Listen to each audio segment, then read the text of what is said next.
In this video, I'll be talking about which cards I'm currently carrying in my wallet for the fourth quarter of 2024. We'll be touching on the cards that I'll be using day to day, as well as the cards that I'm working on a sign-up bonus for. The first card on my wallet is one that I'm wrapping up a sign-up bonus on, and that's the Chase Ink Unlimited card. I've been applying for a few ink cards this year, but I plan on taking a break after this one. I got this card with a $750 sign-up bonus, which at the time of this recording, you can find it with a $900 bonus, so a nice bump up there.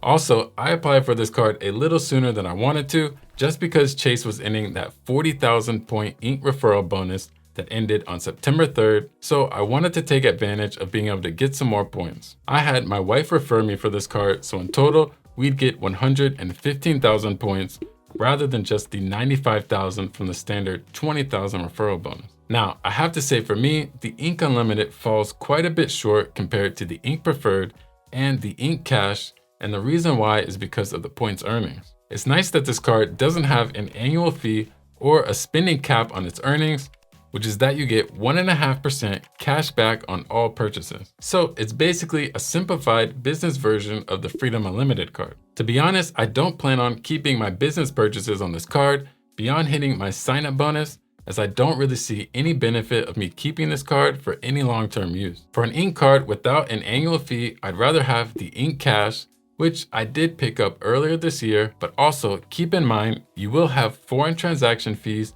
with the Ink Cash and Unlimited cards. But I will say, if you have a good amount of business spend that doesn't fall in the categories of the other ink cards and you want Chase points, 1.5% is better than 1%. The second card is yet another card I'm working on a bonus for, and that's the Marriott Bonvoy Brilliant card. This card does come with a pretty high price tag of $650, but for me, the credit and benefits that it comes with outweigh the cost. This card comes with $300 in dining credits, which are split into monthly $25 credits. And since food spend is one of my highest spending areas, and I tend to dine out on the weekend, I really have no problem getting use and value from this credit. Also, by having this card, you get Marriott Platinum Elite status, which you would need to stay 50 nights in a year in order to earn this status naturally. This status can get you things like room upgrades, a welcome gift, 4 p.m. late checkout, lounge access if available, and more. This works out great for me since compared to the other large brands,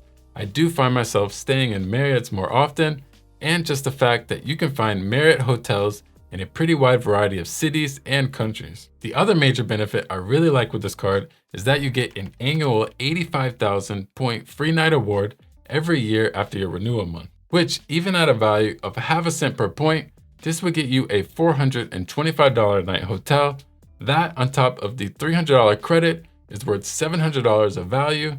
And considering I'm also getting platinum status, I believe this card is well worth it for me. And like I mentioned in my last What's on My Wallet video, this card is part of my Marriott strategy, which in the end would be getting me 2 85K free night awards and 2 35K free night awards. So the next Marriott card on my list to get would be the Ritz-Carlton card. Okay, so this next card is one that recently had some pretty big changes, and some would say for the worse, but I'll be sharing what I think. And that card is the Amex Gold card. To this day, even with the updates, it's still one of my favorite points earning cards. With the recent updates, the earning categories stayed the same for the most part, with 4x points on dining, except now there's a cap of $50,000 per year in spend, and then 4x on supermarkets up to 25K, 3x on flights, and then 2x on prepaid hotels and other eligible travel. Since my food spend on groceries and dining out is easily one of my highest spending areas outside of rent,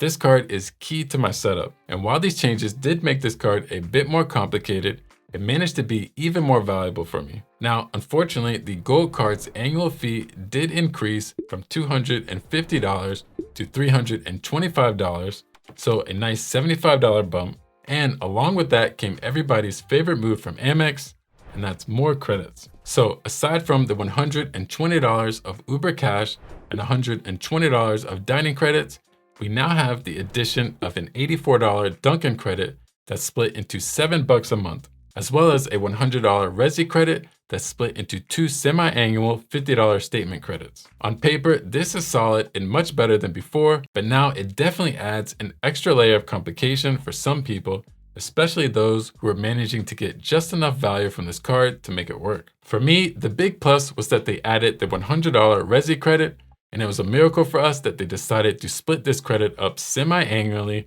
rather than give us another monthly credit, which I'm not gonna lie, I would have been a little sour about. This one is easy for me to use. I don't even need to think twice about it, just like when I use my Uber Eats and Grubhub for my monthly credits. Now, when it comes to that $84 Dunkin' credit, I don't really count any value gained here. Honestly, I really only find myself at Dunkin' if I'm on a road trip and there's nothing else around when I have to get gas. I don't drink coffee at all, and if I'm looking to get any type of tea or any sort of bakery goodies, I prefer to go to a mom and pop cafe or a local bakery. But since I get a credit here, I'm gonna use it. So for now, I just load $7 a month into the Dunkin' app. Even if I don't consider that $84 Dunkin' credit, I'm still getting $340 worth of value from the other credits, which still puts me in the positive. And like I mentioned, the fact that this card earns me so many points a year for my regular spending, I just don't see myself letting go of this card anytime soon. Amex would really have to put some work into ruining this card for me personally,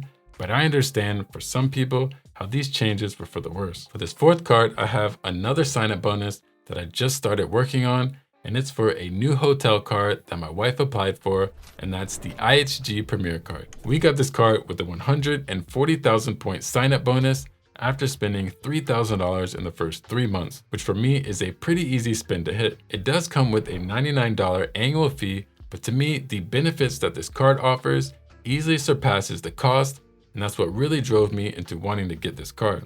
First being the complimentary IHG Platinum Elite status, which can get me free room upgrades, a welcome amenity, late checkout, and other perks. I have a trip for next year that I'm planning, so these points from the sign-up bonus are going to be a big plus, but I'm going to be able to get even more value from another benefit, which is a 4th night free when booking with points. I really like this 4th night because typically when I travel, I jump around to different cities and I usually don't stay in one place longer than 3 or 4 nights, unlike with Marriott's 5th night free, which doesn't do much for me. I'll also be getting an anniversary free night certificate worth 40,000 points, so an easy $200 value, which is double the annual fee. You also get $50 of United Travel Bank cash each year, a global entry TSA PreCheck credit, as well as some other benefits and travel protections. I think I'm gonna come out on top from keeping this card over the long run, and I'm really looking forward to putting this card and IHG points to use for the near future. Up next, this card is up there as one of my favorite cards since it's my go-to catch-all card, and that's the Capital One Venture X. When I have to purchase something that doesn't fall into any earning categories on my other cards, then this is my go-to card even when I'm traveling abroad. Capital One keeps it simple with its 2x earnings on all my purchases and then 5x on flights and vacation rentals that you book in the Capital One portal, as well as 10x on hotels and rental cars that are booked on the portal. But I wouldn't overlook the Capital One portal, as sometimes they can have the cheapest price. When it comes to booking with cash, I tend to check a variety of third-party sites and portals to compare prices before I lock in anything. And while I do typically use my credit card points for my bigger vacations, I do sometimes have some cash stays sprinkled in there. The next best thing I have to say about this card is how easy it is to justify and offset that $395 annual fee that the card comes with. You get $400 of credits, one being a yearly 10,000 point anniversary bonus, which goes a long way for me when using transfer partners, as well as getting a $300 travel credit, which is limited to the portal, but really takes no effort to be able to use and get value from.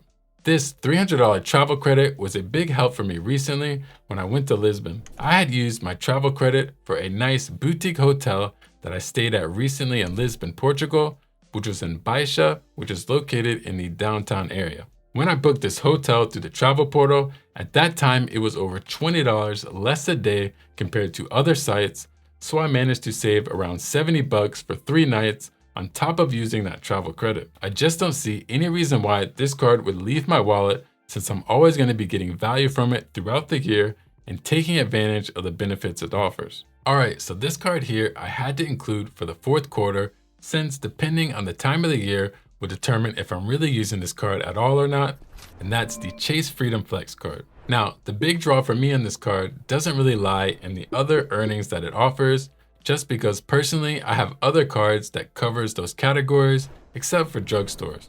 But it really comes down to this card's quarterly bonus categories. And for the fourth quarter of 2024, we have McDonald's, PayPal, pet shops and vet services, and then select charities.